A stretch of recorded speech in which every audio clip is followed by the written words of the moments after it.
Bienvenue dans le podcast de ceux qui veulent créer un système au service de leur liberté. Je partage avec toi des idées pour vivre de ce qui te passionne, des conseils pour simplifier ton quotidien, être plus efficace et accomplir davantage, des opinions pour penser différemment, sortir du moule et vivre selon ses propres termes. Le podcast est disponible sur toutes les plateformes, pense à t'abonner pour ne rien rater. Bonjour, on termine la semaine par mes podcasts préférés, c'est-à-dire les réponses aux questions du répondeur. Là j'en ai une bonne dizaine, je vais faire 2 épisodes, un aujourd'hui, un demain pour y répondre. Peut-être qu'il y a ta question dedans si tu me l'as posée, si c'est pas fait, tu sais que tu peux me poser des questions, t'as un lien en description de chacun des podcasts qui s'appelle le répondeur. Et donc tu peux me laisser un petit message vocal, ça se fait très rapidement avec ton smartphone ou sur ton ordinateur directement. C'est pas compliqué et comme ça une fois par semaine, moi ça me permet d'y répondre et tu peux avoir une réponse sur mesure par rapport à ta question. Alors juste avant de commencer de répondre à vos questions, il faut vraiment aller écouter le podcast d'hier si c'est pas encore fait. C'est un podcast important, c'est un podcast qui va t'apprendre à ne plus avoir à te plaindre, à ne plus avoir à râler, non pas parce que on se force à ne pas le faire, mais parce qu'on n'a plus de raison de le faire. Moi c'est vraiment, c'est la démarche que j'ai essayé de mettre en place dans ma vie depuis maintenant quelques années, c'est faire en sorte de reprendre le contrôle sur tous les aspects de ma vie, que ce soit, sur mon quotidien, sur ma santé, sur mon travail, sur mes relations, et c'est ce qui me permet aujourd'hui d'avoir une certaine, d'avoir une vraie assurance par rapport à ce qui m'entoure et de ne plus avoir de raison de me plaindre, c'est-à-dire que quand les gens se plaignent de leur patron, de leurs collègues et de la météo, moi je suis là à pas savoir quoi dire parce que j'ai aucune raison de me plaindre. Et c'est ça dont on parle dans le podcast d'hier, donc je t'invite à aller l'écouter si c'est pas encore fait.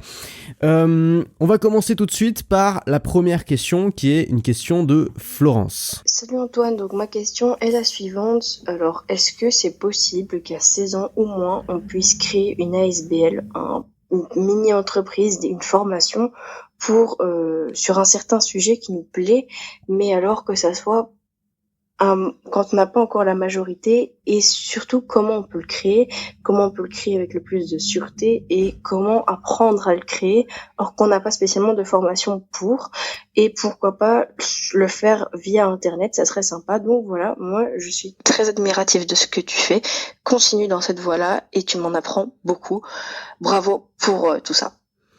Bonjour Florence, alors moi je suis 100% pour de commencer le plus jeune possible. On a une espèce de blocage dans les pays occidentaux, c'est qu'on a l'impression que les mineurs ne devraient surtout jamais travailler, jamais toucher à un truc, jamais gagner un centime parce que c'est mal et ça va les pervertir ou je ne sais quoi. C'est des énormes conneries et moi je pense que les enfants adorent, moi c'est mon exemple personnel, mais quand j'étais enfant je rêvais que d'une chose, c'était de travailler, d'être payé pour ça. J'avais même monté, quand je devais avoir 13 ans, j'avais même monté mon petit stand de cirage de chaussures dans ma chambre, tu vois. J'ai ciré une fois les chaussures de mon père et j'ai mis un espèce de gras dessus qui est jamais parti, je lui ai foutu en l'air ces belles chaussures en cuir. Donc tu vois, pour te dire que moi j'avais cette envie là et finalement j'avais pas tellement l'occasion de à part faire du babysitting ou tondre la pelouse de ses voisins, t'as pas tellement l'occasion d'exercer ça et de gagner de ta vie en faisant ce que t'aimes, et pourtant c'est probablement le meilleur moment pour se lancer. Et beaucoup d'entrepreneurs qui ont eu une réussite fulgurante sont des gens qui ont démarré très très jeunes. Et je pense que c'est le meilleur moment justement pour se former à ça, pour apprendre l'échec, pour apprendre le risque. Et un des gros avantages, c'est que t'as pas grand chose à perdre. Tu vois, quand t'as 16 ans, j'imagine que tu vis chez tes parents, j'imagine que c'est pas toi qui dois subvenir à tes besoins et à ceux de ta famille. Donc tu peux te permettre d'échouer, tu peux te permettre de galérer, tu peux te permettre d'avoir des difficultés. Moi je me suis lancé quand j'avais 17 ans, tu vois, j'ai lancé mon activité en ligne quand j'avais 17 ans. Quand j'ai lancé ma première formation et que j'ai fait mes premières centaines d'euros, je devais avoir tout juste 18 ans. Je crois que c'était en septembre, donc un mois après que j'ai eu mes 18 ans. Et j'avais jamais avant, j'avais vraiment gagné de l'argent tout seul, et je peux te dire que ça a été une source de satisfaction énorme. Et à partir de ce moment-là, j'ai compris que j'en étais capable et vraiment j'en ai fait une priorité. Et le problème souvent, c'est que avant d'avoir 18 ans, nos parents, la seule chose dont ils nous parlent, c'est nos études. On te dit tes études, c'est tout ce qui compte. Alors ça choque personne de te mettre un sac de 15 kilos sur le dos et de te faire aller tous les matins dans une salle pour rester assis toute la journée. Ça, on trouve ça tout à fait normal. Mais par contre, dès que tu veux gagner 3 euros par-ci par-là, on va dire oh là là, pauvre chéri, il faut surtout pas qu'il le fasse. Je suis pas d'accord avec ça. Moi, je pense que les enfants qui en ont envie, bien évidemment, devraient avoir la possibilité de travailler, gagner de l'argent. Je sais qu'aujourd'hui, légalement, c'est difficile. Apparemment, il y a une structure. Je connais pas la structure dont tu as parlé, mais apparemment, tu as l'air assez au courant. C'est pas parce que c'est difficile que c'est impossible. C'est pas parce que c'est difficile qu'on ne peut pas le faire. Il y a plein de moyens de le faire. Et j'ai envie de te dire, tes premières centaines d'euros, t'as pas besoin d'avoir une structure. Tes premières centaines d'euros, t'as pas besoin de les déclarer. Alors je devrais pas dire ça, tu vois, mais en vrai, personne va faire chier un jeune de 16 ans parce qu'il a gagné 200 euros sur internet légalement, tu vois, je veux dire, sans faire des magouilles et sans faire des escroqueries. Personne va faire chier un mec de 16 ans pour ça.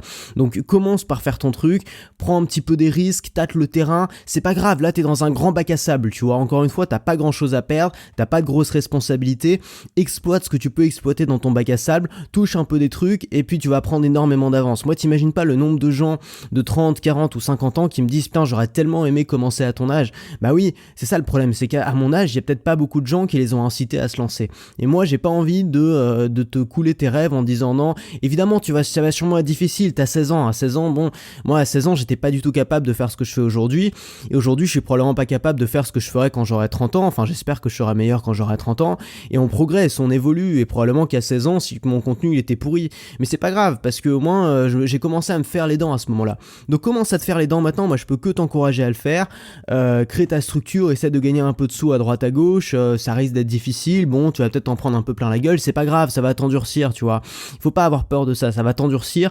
Et commence par te créer une possibilité parallèle à l'école. Tu vois, il y a pas que l'école dans la vie. Il y a pas que les études dans la vie. Je suis pas en train de te dire qu'il faut pas faire d'études. Je suis en train de te dire qu'il y a autre chose à côté et qu'il faut pas être. Tu vois, le problème souvent quand on est jeune, c'est qu'on est obsédé par le petit monde qui nous entoure, et le petit monde qui nous entoure, c'est l'école et nos copains. Et en fait, on se rend compte en grandissant que bon, l'école c'était pas si important que ça, et que nos copains, bon bah pour la plupart, on les a oubliés. Donc il y a une vie autour de ça, quoi. Il y a un monde autour de ça. Et si t'arrives à casser les frontières, casser les murs de la petite salle dans laquelle tu es aujourd'hui, tu vas voir qu'il y a une salle encore plus grande derrière. Et si tu casses les murs de cette salle encore plus grande, t'as une salle encore plus grande. Simplement, il faut prendre sa pioche et il faut casser le mur. Donc moi, évidemment, je t'encourage à le faire. Ensuite, j'ai une question de Lucas. Ouais, salut Antoine, je m'appelle Lucas. J'ai une petite question un peu hors business. Comme je te suis sur Insta, j'ai vu que tu as eu ton code récemment et que tu étais en train de faire tes heures de conduite. J'aimerais savoir un petit peu comment ça se passe pour toi et aussi ton point de vue et ton avis sur cet examen du permis. Moi, personnellement, ça a été mes heures de conduite et cet examen, une période de ma vie qui était assez chiante et horrible parce que j'avais l'impression de me retrouver un petit peu comme au bac. Voilà, j'aimerais savoir quel est ton avis sur le sujet. Merci à toi. Bonjour Lucas, alors c'est marrant ce que tu me dis parce que c'est exactement ce que moi j'ai ressenti au début et c'est pour ça que j'ai attendu, alors attends ça fait quoi, 18, 19, 20, 21, 22, 23, 24, j'ai attendu 6 ans avant de passer mon permis alors que j'aurais pu peut-être essayer de l'avoir à 18 ans. J'ai attendu 6 ans et la raison pour laquelle j'ai attendu 6 ans c'est exactement ce que tu me dis là, c'est que j'avais, tu vois, tu t'es sorti, tu vois, putain il a fallu quand même 15 ans pour que tu te sortes enfin de cette logique travail-examen, tu fais ton truc à toi, ça marche, y'a plus personne qui te juge et puis d'un coup tu te dis merde il faut que je retourne dans ce truc travail-examen. Donc moi ça m'a un petit peu angoissé pendant longtemps et puis finalement ce qui m'a débloqué c'était que j'en avais envie, simplement j'avais envie de conduire, tu vois, j'avais envie de faire des trucs en France, de pouvoir aller dans des endroits où je peux pas aller si j'ai pas de voiture, avec les animaux et tout c'est quand même plus pratique d'avoir une voiture et je me suis dit bon bah là vraiment j'en ressens le besoin donc il est temps que je le fasse. Et qu'est-ce que j'ai fait? Bah j'ai pris rendez-vous pour le code, c'est la première chose que j'ai fait, je me suis inscrit à une auto-école et j'ai pris rendez-vous pour le code une semaine plus tard, donc je me suis laissé une semaine pour le réviser. Et au final, c'est passé, tu vois, c'est passé comme une lettre à la poste, quoi. Le code, c'est finalement très simple. Tu peux t'inscrire, le passer dans un bureau de poste. Ça coûte 30 €. Si tu le rates, tu peux revenir 2 jours plus tard. Donc, c'est pas un gros truc et c'est assez facile à apprendre parce que ça reste quelque chose de très visuel et je trouve plutôt bien fait pour le coup, le code de la route. Ensuite, concernant les leçons de conduite, si tu veux, alors moi déjà, j'ai un projet. C'est-à-dire que je me suis bien visualisé quel était mon projet. Mon projet, c'est acheter une voiture. Je sais quelle voiture je veux. Tu vois, j'ai commencé à me renseigner. J'ai regardé les prix à l'occasion, etc. Mon objectif, c'est aussi de me faire un petit road trip, tu vois. Je commence par me visualiser les résultats. C'est un bon moyen aussi de se motiver, c'est de se visualiser le résultat. On se visualise un résultat qui nous attire, qui nous fait envie, et hop, on est d'un coup beaucoup plus motivé pour faire les actions qui vont nous amener à ce résultat. D'ailleurs, si tu vends des formations, c'est la même chose. Si tu vends des produits, c'est important de faire visualiser au client le résultat parce que c'est ça qui va lui donner envie d'acheter le produit. Donc moi, je me traite un peu comme si j'étais mon propre client, tu vois. J'essaye de me vendre le permis et pour me motiver à le passer, il faut que il faut que je sois séduisant avec ça. Donc ce qui me séduit, moi, c'est ce que je vais pouvoir faire avec mon permis. Et puis ensuite, ce que j'ai fait, c'est que j'ai choisi mon prof. Je suis passé par une auto-école qui s'appelle Ornikar, Ornikar, qui est une auto-école en ligne. C'est un peu, tu vois, c'est un peu la start-up des auto-écoles et qui est plutôt bien foutue puisque tu peux choisir des profs qui sont un peu partout en France. Ils ont leur propre voiture, donc tu vas les voir. Moi, j'en ai plusieurs à Paris, tu vois, j'en ai testé 6 ou 7 dès le début. Ensuite, j'ai choisi la meilleure. Donc là, j'ai vraiment une prof qui est très exigeante, qui me lâche pas. J'ai l'impression de progresser assez vite avec elle. Et ensuite, je fais des cours, j'ai pris des cours avec elle. La deuxième chose, c'est aussi d'essayer de se former peut-être intelligemment, tu vois. Ce qui est pénible, c'est de te dire, putain, j'ai fait tout ça. Tu vois, j'ai essayé de monter mon truc de manière plutôt smart et tout. J'ai bien réussi. Et là, je me retrouve comme un ado de 18 ans à devoir, repasser par la case permis que tout le monde fait, ça m'emmerde. Et donc je me dis pourquoi ne pas faire ça un peu plus intelligemment, essayer d'être malin. Et je suis tombé notamment sur un gars sur internet. Alors je suis hyper content, je voulais en parler justement de ce gars-là, je suis tombé dessus hier. Il a une chaîne YouTube qui s'appelle Vidéo Permis, je crois qu'il s'appelle Steph. Il a une chaîne YouTube qui s'appelle Vidéo Permis. Et ce gars-là, on en avait discuté il y a quelques mois, justement quand j'avais parlé de passer mon permis, il m'avait dit tiens, quand tu veux, tu passes chez moi et tout, ça peut être cool, il est dans le sud. Et j'avais vu un petit peu sa chaîne YouTube et bon, il faisait un petit peu de vues. Et là, je suis revenu et il a 150 000 abonnés, plus de 20 millions de vues sur ses vidéos. Il vend une formation qui apparemment cartonne, il fait des centaines voire des milliers de ventes tous les mois. Enfin bref, ça marche super bien ce qu'il fait et je suis super content parce que voilà, c'est typiquement quelqu'un qui a appliqué les conseils, qui a passé à l'action, qui a pris des bonnes habitudes, qui sort des vidéos toutes les semaines et qui cartonne parce qu'il se donne du mal et qu'il a fait un truc bien, voilà. Et finalement, sa formation, elle coûte le prix d'une heure de conduite. Pour le prix d'une heure de conduite, t'as 70 vidéos qui t'expliquent super bien avec des petits schémas, des explications et tout ce qu'il faut faire. Donc moi, je peux te dire qu'il y a des trucs, c'est assez difficile, tu vois, quand t'es là en train d'essayer de penser à tout et que en plus tu dois penser à comment tu tiens le volant quand tu tournes. Moi, j'arrive pas, tu vois, ça fait trop d'informations qui me rentrent dans la tête. Le fait de suivre, tu vois, j'ai acheté sa formation, le fait de regarder tranquillement sa formation, de voir chaque vidéo qui t'explique comment on fait ça, pourquoi on fait ça de manière individuelle, ça t'aide à vraiment l'ancrer et ensuite à pouvoir le réutiliser davantage pendant les leçons de conduite. Donc moi je l'ai pris parce que pour moi j'ai un peu l'impression d'être un petit malin qui prend un raccourci en le prenant, parce que beaucoup de gens vont se dire non, je paye pas 50 balles pour une formation alors qu'ils sont prêts à payer 50 balles pour juste une heure de conduite. Mais c'est aussi un super exemple que je voulais te donner de créateur de contenu qui a su parfaitement exploiter ses compétences, puisque le gars est moniteur d'auto-école à la base, je crois, donc exploiter ses compétences, trouver un marché. Il n'y avait pas beaucoup de vidéos sur YouTube de gens qui faisaient ça bien, et proposer un produit qui répond aux besoins des clients de manière parfaite. Et je pense que, j'en suis quasiment sûr, à mon avis, il gagne beaucoup plus qu'un moniteur d'auto-école et il a une liberté beaucoup plus grande puisqu'il ne vend pas son temps. Ensuite, dernier tips que je voulais te donner, alors moi évidemment ça m'emmerde l'histoire de passer les examens et tout, je suis comme tout le monde, mais j'essaye de voir ça comme un défi. Et c'est un petit peu aussi ce dont on parle dans la formation qui sort cette semaine, qui s'appelle J'arrête de subir. C'est justement de pas voir les problèmes comme des problèmes et râler bêtement face à un problème, mais de le voir un peu comme un défi, un peu comme le mec de Mission Impossible, tu vois. On lui dit votre mission, si vous l'acceptez, c'est tel truc. Il va pas se dire oh là là, vous m'emmerdez avec vos conneries. Non, il va dire ok, c'est ma mission, je suis le mieux placé pour l'accomplir, je le fais et voilà quel résultat j'aurai. Voilà, se poser un peu le truc comme un défi et se donner les moyens de l'accomplir.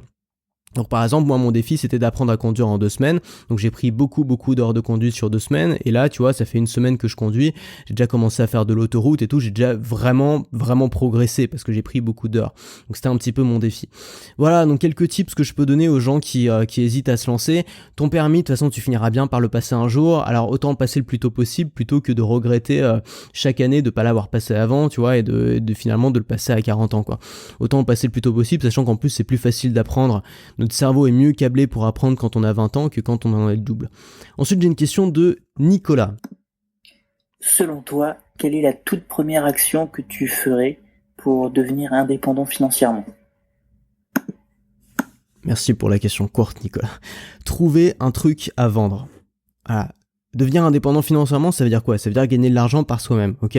Je sais pas quel est ton cas, peut-être que tu vis chez tes parents, j'en sais rien, et t'as envie de gagner ta vie par toi-même.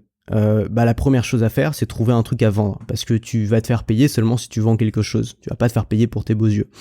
Donc, comment trouver un produit à vendre? Si ton but c'est de gagner ta vie le plus vite possible, trouver quelque chose de simple. Donc ça peut être une compétence que tu as, ça peut être simplement vendre ton temps, ou alors ça peut être vendre un produit physique si tu en as l'occasion. Moi je sais pas, j'aurais là aujourd'hui, je sais pas quel âge t'as, mais j'aurais aujourd'hui, je sais pas, 18 ans. Je me dirais il faut que je gagne ma vie le plus vite possible pour être autonome le plus vite possible. Qu'est-ce que je ferais? Si j'étais à la campagne, je proposerais aux voisins de ton de la pelouse de sortir les chiens. Si j'étais en ville, que j'avais le permis, je deviendrais peut-être chauffeur Uber, ou alors je ferais du Deliveroo, je livrerais des trucs par vélo. Aujourd'hui, on a quand même la chance, alors beaucoup de gens voient ça comme un problème, moi je vois ça comme une chance parce que j'ai une vision très marché. On a la chance aujourd'hui d'avoir énormément de petits métiers qui reviennent et qui sont faciles à, tu vois, c'est-à-dire que t'as plus besoin de devenir salarié pour 20 ans aujourd'hui si tu veux bosser. T'as plus besoin d'entrer dans un système complexe. Tu peux simplement postuler, hop, tu postules chez Deliveroo, le lendemain t'es sur ton vélo, tu livres et tu te fais payer, quoi. T'as pas à attendre 10 ans, t'as pas à aller supplier, tu vois, à faire un entretien d'embauche et à te mettre à genoux devant un patron et à mettre ta plus belle cravate. Non, t'as pas besoin de jouer ce cirque. Tu peux commencer à gagner de l'argent tout de suite. Moi, je trouve ça bien. Donc moi, c'est ce que je ferais. Et puis ensuite, alors moi, peut-être que j'utiliserais aussi d'autres compétences que je peux avoir. Par exemple, je proposerais d'écrire pour les autres. Je sais pas, peut-être de faire de la traduction, peut-être de faire du copywriting, ce genre de connaissances que j'ai pu développer, de vendre des produits des autres, etc., de faire de l'affiliation, j'en sais rien. Ça, ce serait, si tu veux, l'optique gagner sa vie le plus vite possible. Et puis une fois que je commencerai à avoir un truc qui marche, j'essaierai de ne plus vendre mon temps, c'est-à-dire de créer un système qui travaille pour moi. Et moi, le système que je propose, tu le sais, c'est le système qui consiste à créer du contenu, vendre des formations, parce que ça me convient, parce que ça me permet de remplir tous les critères que je veux, notamment les critères de liberté. Ensuite, chacun fait comme il veut, mais la priorité, c'est de trouver quelque chose à vendre. Ensuite, j'ai une question de Maxime. Salut Antoine, c'est Maxime. Voilà, moi je voulais te poser une petite question en fait concernant tes débuts sur YouTube. J'imagine que c'était quand même différent de maintenant. Donc j'ai lancé ma chaîne YouTube il y a à peu près 1 mois et j'ai 26 abonnés il me semble. Et en fait je voulais savoir en à peu près combien de temps et en combien de vidéos on pouvait atteindre 100 abonnés et en combien de temps et en combien de vidéos on pouvait espérer avoir 1000 abonnés. Dans les limites du raisonnable, sans forcément qu'une vidéo fasse de buzz ou quoi que ce soit. Parce que j'ai l'impression que pour l'instant, à peu près une vidéo rapporte 1 abonné. Donc voilà, je voulais ton avis là-dessus et je te dis merci pour tout ce que tu fais. À bientôt. Ciao. Merci Maxime. Je vais te dire quelque chose. Mon exemple va pas t'aider parce que moi j'ai triché. Sur YouTube, j'ai triché. Pourquoi? Parce que j'ai eu très vite 5000 abonnés. Très très très vite. En l'espace de quelques semaines. Alors pourquoi j'ai eu 5000 abonnés très vite? Parce que j'ai sorti une vidéo qui a buzzé complètement. Et cette vidéo, le problème, c'est qu'elle n'avait strictement rien à voir avec la thématique de ma chaîne. Alors j'en ai déjà parlé souvent, mais bon, ça fait un bout de temps que j'en avais pas parlé, donc peut-être il y a des nouveaux qui connaissent pas l'histoire. J'avais lancé à ce moment-là je faisais un petit peu des expériences et je me suis dit tiens, je vais essayer de faire une vidéo qui va faire le buzz. L'objectif de la vidéo, c'était pas de m'attirer des abonnés qualifiés, c'était juste de faire le buzz pour voir si j'en étais capable. Et j'ai pris et je suis tombé sur, à ce moment-là, à peu près au même moment, je suis tombé sur un pote à moi qui avait partagé une vidéo qui était en fait une grosse arnaque. C'était un gars qui disait en gros oui, vous pouvez craquer le Snapchat de vos amis en envoyant un Allo Pass ou je ne sais quelle connerie, tu vois, évidemment. C'était une grosse arnaque et donc moi du coup j'ai fait une vidéo pour dénoncer cette arnaque et pour dire regardez, c'est pas possible, tu peux pas craquer le mot de passe de tes amis simplement en entrant leur nom d'utilisateur, voilà pourquoi c'est une arnaque. J'avais expliqué un petit peu les ficelles du truc et comment l'arnaque était organisée. Et en fait, il se trouve que la vidéo de l'arnaque en tant que telle n'a pas tant fait de buzz que ça, mais ma vidéo qui dénonçait l'arnaque a explosé. Je crois qu'elle a dépassé les 500 000 vues et elle m'a apporté 5000 abonnés. Le problème, c'est que ces 5000 abonnés, évidemment, n'en avaient rien à carrer de gagner sa vie sur le web, d'être libre, etc. La plupart, c'était des ados entre 12 et 15 ans, qui n'étaient pas du tout, bien sûr, dans cette optique-là. Et je m'en suis pris plein la gueule, tu vois. J'ai eu des haters pendant des mois et des mois, parce que je parlais d'un sujet qui intéressait pas les gens qui s'étaient abonnés à mon truc. En plus, c'était un peu des gens genre bon père la morale, puisqu'ils s'étaient abonnés, puisque je dénonçais une arnaque, tu vois. Donc vraiment pas le bon plan, c'est pas ce que je vais te conseiller. La seule chose que ça m'a apporté, c'est une petite crédibilité, puisque j'avais des abonnés, et quand même un certain nombre de personnes qui ont fini par se laisser convaincre par mon argumentaire. Mais une minorité, peut-être, tu vois, peut-être, je sais pas, une trentaine, une cinquantaine sur les 5000 abonnés, donc vraiment une minorité. Moi j'ai envie de te dire qu'il y a aucune, il n'y a aucune règle. Il y a aucune règle sur YouTube, c'est pas genre t'as un abonné pour 10 vues, et non, il y a pas de règle, ça marche pas comme ça. Il y a tout un tas de facteurs, tu vois, il y a différents facteurs, il y a ta thématique, il y a ta force de conviction, est-ce que tu vas réussir à vraiment convaincre les gens à s'abonner après avoir vu ta vidéo, il y a la chance, bien évidemment, il y a est-ce que tu vas faire une vidéo qui va buzzer, il y a est-ce que tu vas trouver le bon titre ou la bonne miniature sur tes vidéos, il y a tellement de facteurs qui entrent en compte que c'est impossible de fixer des règles, il n'y a pas de règles. La seule règle, c'est que les 100 premiers, il faut aller les chercher un par un. Les 100 premiers, il faut les grappiller. Moi, mes 100 premiers, alors c'était pas sur YouTube à l'époque, c'était sur un blog, mes 100 premiers, je suis allé les chercher par la peau des fesses un par un. Je suis allé faire mon gratteur, là, alors pas en mode gratteur, mais je suis allé sur les blogs des concurrents ou des mecs qui étaient plus connus que moi pour laisser des commentaires, pour essayer d'apporter un petit peu de valeur et puis dire aux gens, voilà, ça vous intéresse, moi j'ai une chaîne YouTube aussi, j'ai un blog aussi. Je suis allé sur des forums aussi. Le but, c'est d'apporter un maximum de valeur à des gens que tu connais pas, voilà, tout simplement, mais qui pourraient être intéressés par ce que tu fais. Aujourd'hui, ça se ferait où ? Aujourd'hui, ça se ferait sur les groupes Facebook, par exemple, ou dans les commentaires YouTube des autres. Mais il s'agit pas d'arriver dans les commentaires des YouTube des autres et dire abonnez-vous, je rends, ou alors de dire moi j'ai fait ça, tiens, justement j'ai fait ça, tiens, non. Il s'agit pas d'aller et de gratter. Il s'agit d'apporter de la valeur. C'est ça qui va attirer les gens, c'est ça qui va séduire les gens, c'est d'apporter de la valeur. T'arrives sur la vidéo des autres et t'ajoutes un texte qui est complémentaire et t'apportes de la valeur, et à la fin tu dis voilà, justement sur ma chaîne je fais des trucs comme ça, sans mettre un gros lien, tu vois, les gens qui en veulent en savoir plus, ils vont cliquer sur ton pseudo, ils vont trouver, c'est pas un problème. Donc il s'agit de le faire subtilement, mais les 100 premiers, clairement, il faut aller les chercher. Et puis ensuite, si t'en as 100 mais que ça décolle pas, c'est qu'il y a un problème avec ton contenu. Donc ensuite, il va falloir passer la seconde, quoi. Si tu veux aller les chercher, c'est passer la première. Tu peux pas. Alors moi, je vais te faire plein de métaphores de voiture là ces prochaines semaines à cause de mon permis, mais tu peux pas passer la seconde sans avoir passé la première avant. Donc passer la première, ça veut dire quoi ? C'est-à-dire qu'on a une roue très large, boum boum boum, on va les chercher un par un. Et puis ensuite, on passe la seconde, on a besoin de moins d'énergie pour avoir plus de traction. Et puis on passe la troisième, on met très peu d'énergie, et là ça va tout de suite beaucoup plus vite parce qu'on a déjà la traction de départ.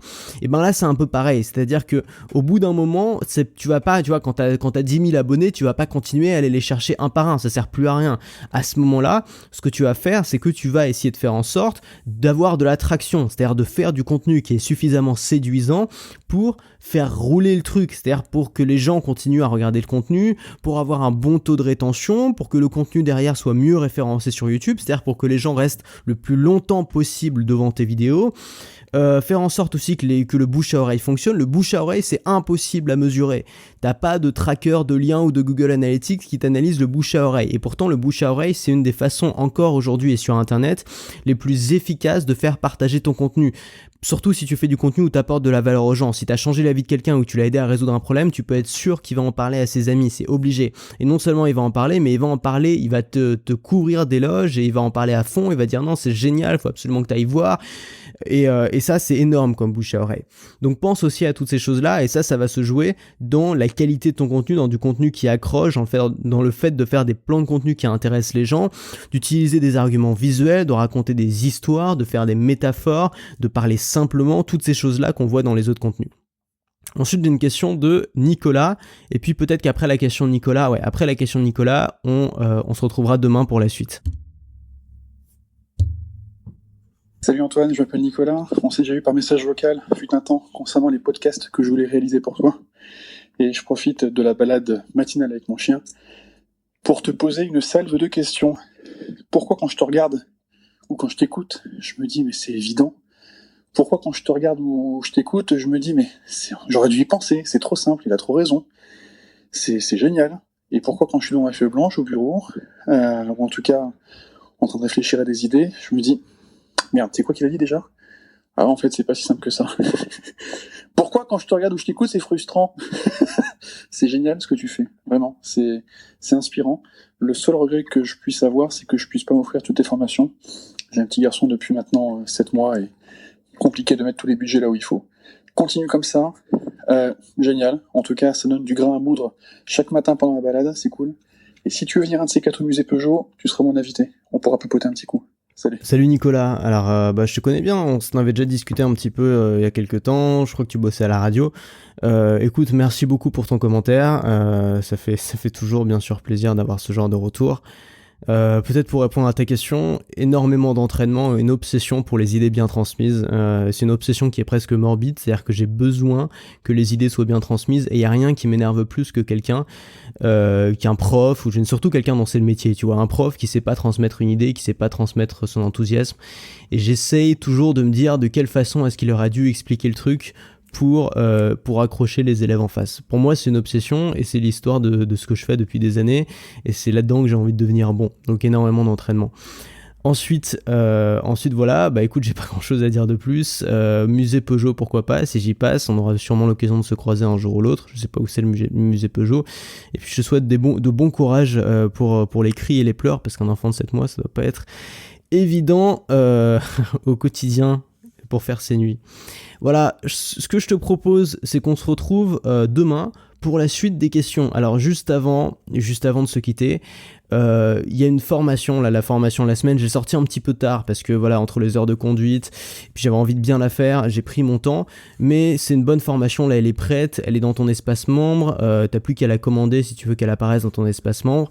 Donc moi ce que je t'invite simplement à faire, c'est d'écouter le podcast qui présente cette formation, parce que dans ce podcast-là, on pose les bases déjà de la formation, qui est de ne plus avoir de raison de se plaindre, d'arrêter de subir, d'arrêter d'accepter ce statut de victime que beaucoup de gens finissent par accepter et même se complaisent dedans, de créer tes propres règles du jeu, d'apprendre aussi à t'affirmer, à te faire respecter, toutes ces choses-là qui peuvent avoir beaucoup d'impact, que ce soit dans le côté pratique de ta vie, donc par exemple qu'est-ce que tu fais au quotidien, qu'est-ce que tu fais quand tu te lèves le matin, mais aussi mentalement de se dire qu'on a le contrôle, c'est quand même quelque chose d'énorme.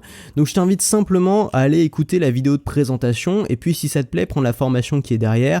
La formation, elle a un tarif de lancement jusqu'à lundi. La seule condition pour profiter de ce tarif-là, c'est de cliquer sur le lien qui est en description du podcast de présentation. Donc c'est pour ça qu'il faut passer par le podcast de présentation pour activer le code de réduction. Voilà, donc je te mets un lien juste en dessous pour aller voir ça.